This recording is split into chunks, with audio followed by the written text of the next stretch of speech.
This is Huang Fei Hong spicy peanuts. I think every Chinese people will know this famous brand. I think this is most famous snacks, especially if you favor the spicy food.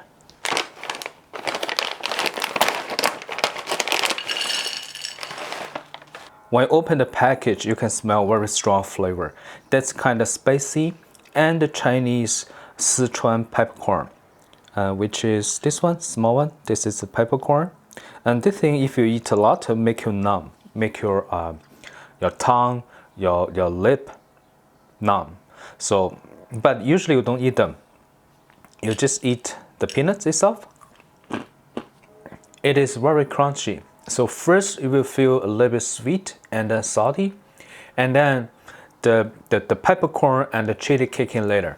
And then after you eat them, your mouth's full of sweet and salty and the chili and this little peppercorn flavor. And then you just want to eat another one.